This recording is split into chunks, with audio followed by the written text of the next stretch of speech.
हिंदू धर्म के अनुसार रावण दुनिया का सबसे अहंकारी और क्रूर राक्षस था। वैसे तो धर्म ग्रंथ में उसके अहंकार से जुड़ी कई बातें बताई गई हैं, लेकिन रावण के जीवन की सबसे बड़ी गलती यह थी कि उसने मर्यादा पुरुषोत्तम श्री राम की पत्नी सीता का हरण कर लिया था। इस गलती के कारण अमृता के वरदान प्राप्त रावण को इसके परिणाम स्वरूप मौत का मजा चखना पड़ा। हालांकि ग्रंथों इसके विपरीत रावण को दुनिया का सबसे बड़ा ज्ञान रखने वाला पंडित भी माना जाता है। इसका अनुमान इस बात से लगाया जा सकता है कि रावण ने मरने से कुछ क्षण पहले कलयुग से जुड़ी ज्ञान की बातें बताई थीं।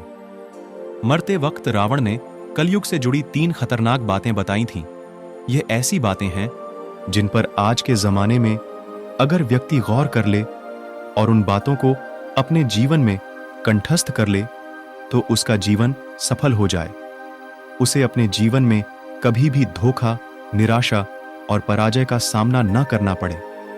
श्री राम और रावण के युद्ध के अंतिम क्षण में जब राम द्वारा रावण को तीर लग चुका था, उस तीर के वार से जिस समय रावण मरने की ओर था, तब श्री राम ने लक्ष्मण को उसके पास भेजा था और कहा था कि उसके पास जाकर बड़े आदर से बैठ जाना और उससे कहना कि हमें कुछ ज्ञान की बातें बताएं। लक्ष्मण ने वैसा ही किया। लक्ष्मण के रावण के पास जाकर आग्रह करने पर रावण ने लक्ष्मण को ज्ञान की 3 बातें बताई थीं, जो आज के समय के लिए थीं। आइए जानते हैं उन ज्ञानवर्धक बातों के बारे में। यह हैं वह खास बातें।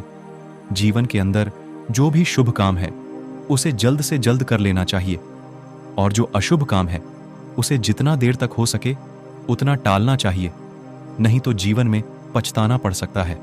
रावण ने खुद का उदाहरण देते हुए कहा कि मैंने श्री राम को पहचानने में भूल की, जिसके कारण आज मेरी यह हालत हुई। कभी भी शत्रु को खुद से छोटा और कमजोर नहीं समझना चाहिए। यह अहंकार की निशानी है। रावण ने खुद का उदाहरण देते हुए कहा कि मैंने वानर सेना को छोटा समझा और यही मेरे जीवन की सबसे बड़ी भूल थी। जीवन में अपने राज्य किसी को भी नहीं बताना चाहिए, चाहे वह आपके लिए कितना भी भरोसेमंद व्यक्ति क्यों ना हो। रावण ने इस पर भी खुद का उदाहरण देते हुए कहा कि मैंने अपने राज्य विभीषण को बताए, इसलिए आज मैं विनाश के मुहाने पर खड़ा हूं।